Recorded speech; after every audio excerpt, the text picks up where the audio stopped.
Bienvenidos a mi canal. Yo soy Wendy Pimentel. Sexo con el muerto. La necrofilia es un comportamiento sexual. Es el abuso sexual de cadáveres. En los años, la historia ha descubierto varios necrófilos.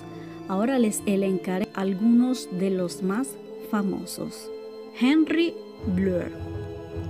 Henry Bleuler nació en el 1860. Durante el día, Henry era un joven camarero de París. De noche, era un necrófilo desvelado. Con el gusto por las jóvenes bailarinas, en el 1886, a 26 años, fue acusado de haber entrado en el cementerio de San Ouen, desenterrar el cadáver de una joven de 18 años, Mary Femando. Ella era una joven bailarina enterrada días antes. Realizó un acto sexual con este cadáver. Meses más tarde, realizó nuevamente este acto con un cuerpo de otra joven bailarina y se quedó dormido en su tumba. Al descubrirlo, fue procesado y acusado a 2 años de cárcel. Su justificación fue: cada uno tiene sus pasiones y las mías son los cadáveres. Su destino es desconocido, pues después de su condena, nada más se supo de Henry. Victor Ardisson nació el 5 de septiembre de 1872. Apodado el vampiro de Muy, este necrófilo cometió más de 100 casos en Francia. Victor violó varios cadáveres, especialmente de mujeres jóvenes. Era un sepultero y dueño de una funeraria. En algunos casos mutiló y decapitó los cuerpos. Incluso conservó en su mesita de noche la cabeza de una joven de 13 años. Fue arrestado en el 1901 y examinado por un médico. El doctor Alexis Paulard declaró que Víctor era un degenerado impulsivo, necrosádico y necrófilo. Fue condenado a cadena perpetua. Falleció en el 1944 mientras cumplía su condena. Karl Tanzler nació el 8 de febrero de 1877.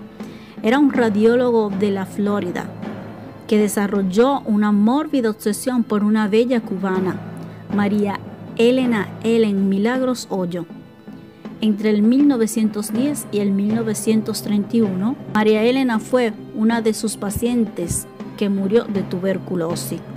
Con el permiso de los padres, Karl mandó hacer un mausoleo para evitar que se descompusiera bajo tierra. Visitaba la tumba cada noche. En abril de 1933, extrajo el cuerpo de María Elena del mausoleo y lo llevó a su casa. Lo metió a su cama. Restauró el cuerpo como mejor pudo. En octubre de 1940, la hermana de María Elena, Florinda, escuchó rumores de que Karl había desenterrado a su hermana y tenía relaciones sexuales con el cuerpo. Cuando logró confirmar esto, Florinda denunció al doctor y este fue detenido y examinado. Encontrado psiquiátricamente en grado de enfrentar un juicio bajo cargo de destrucción maliciosa y lasciva de una tumba y de extraer el cuerpo sin autorización. Después de una audiencia preliminar que se verifica en el octubre de 1940 en la Corte de Florida, el doctor se presentó para resolver su cargo, pero el caso fue cerrado y él quedó libre debido a que el estatuto de limitación de delito había expirado. Finalmente, el cuerpo de María Elena fue regresado al cementerio de Cayo Hueso, donde permanece en una sepultura incógnita.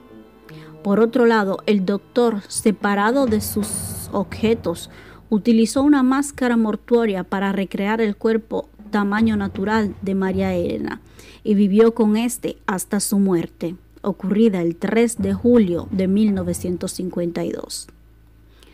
Con el pasar de los años, muchos asesinos en series también fueron necrófilos, como Luis Alfredo Garavito. Muchos de ellos han descrito la excitación sexual que sienten durante los asesinatos. Uno de ellos fue Jeffrey Dahmer. Nació el 21 de mayo de 1960 en Estados Unidos. A diferencia de otros asesinos necrófilos que sufrieron maltratamientos físicos y psicológicos en la niñez, este asesino necrófilo fue un niño amado por sus padres, los cuales lo educaron adecuadamente y se preocuparon de darle una buena vida social. Por el trabajo que hacía su padre, Jeffrey y su familia se trasladaban muy frecuentemente.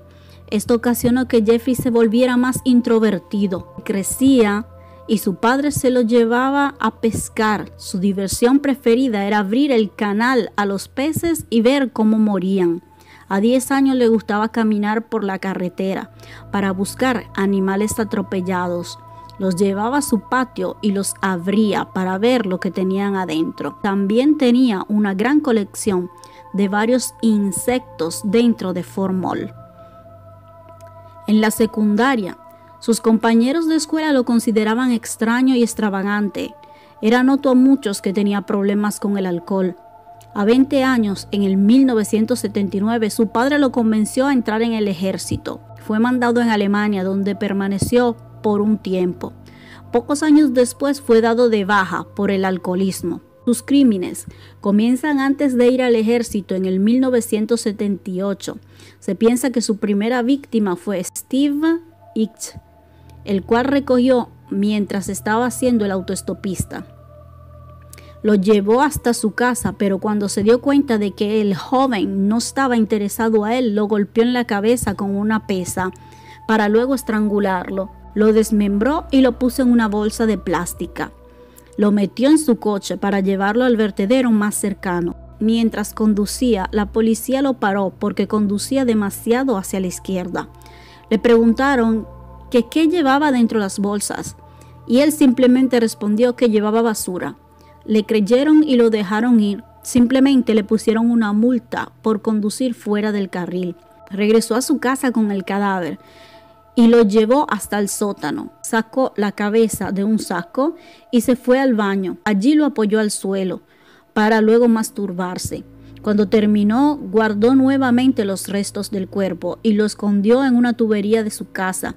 Años después, cuando fue dado de baja del ejército, recogió los huesos, los destruyó y los esparció en la maleza. Pasaron 10 años en los que él buscó la manera de reprimir sus deseos sexuales y homicidas. En el 1986 fue detenido porque intentó desenterrar el cuerpo de un joven que hacía unos días habían sepultado.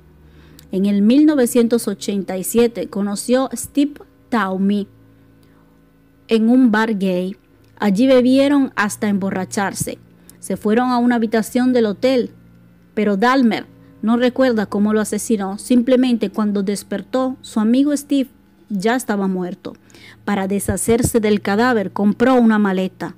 Lo llevó al sótano de la casa de su abuela y allí tuvo sexo con el cadáver. Lo desmembró y simplemente lo tiró a la basura. Se quedó con la cabeza, la hirvió, la blanqueó para después exponerla como trofeo en su habitación. Siguió con este comportamiento por varios años, hasta el 22 de julio de 1991, cuando la última víctima, Tracy Edwards, logró escapar mientras aún tenía las esposas. La policía encontró a Tracy y así decidieron investigar. Esta vez fueron al departamento de Jeffrey y descubrieron varias fotografías de cadáveres, restos humanos y una cabeza en el congelador. Jeffrey intentó huir, pero fue detenido. En su casa encontraron las paredes llenas de rastros de sangre, cuerpos mutilados y 7 cráneos y demás huesos. Fue condenado a 15 cadenas perpetuas consecutivas el 28 de noviembre de 1994, mientras realizaba las tareas de limpieza con otros 2 presos. Uno era Christopher Scaver, esquizofrénico afroamericano. El otro, Jess Anderson. Comenzó una discusión entre Anderson y Jeffrey. Poco después fueron encontrados heridos gravemente. Jeffrey murió mientras era trasladado al hospital. Anderson murió 2 días más tarde. Se investigó lo que había pasado. Al parecer, Christopher Scaver, el esquizofrénico, no había soportado la discusión y confesó de haber golpeado a Jeffrey 2 veces a la cabeza con una barra de metal de la sala de pesas y luego mató a Anderson, que estaba trabajando en otra sala. El caso más reciente y de mayor conocimiento del que se puede saber es de Jimmy Savile. Nació el 31 de octubre de 1926. Fue un famoso presentador de la BBC. Murió hace algunos años. Fue una auténtica celebridad en el Reino Unido durante décadas. Abusó de 63 personas entre el 1968 y el 1992 en un hospital de Inglaterra. Un documental transmitido por la televisión ITV sostuvo que Jimmy había sido en los años 1960 hasta el 1970 un depredador sexual de adolescentes, y se estimó que el número de posibles víctimas sea aproximadamente de 300. Incluso algunas fuentes hablaban de hasta 1 millar de víctimas. En el 2014 se descubrieron 103 casos de necrofilia por parte de Jimmy Savile. La celebridad tenía acceso gratuito a diferentes morgues de muchos hospitales. El primer caso ocurrió en el 1962, cuando el presentador tenía 36 años. El último en el 2009, a los 82 años. Luego de su muerte, a 84 años, fue nombrado como uno de los peores delincuentes sexuales del Reino Unido. En un informe realizado por doctores del Servicio Nacional de Salud, tras denuncias de abusos cometidos por el famoso presentador en los años 70, se asegura que la reputación de Savile era un secreto a voces. Savile falleció en el 2011 y de aquel entonces la policía lo declaró como un depravado sexual que abusó de más de 200 niños y adultos. Fue un ídolo televisivo entre las pasadas décadas de los 70 y los 90 y era muy querido por el público, pues hacía trabajo de beneficencia para distintas instituciones. No te olvides de suscribirte, comparte este video y déjame un like.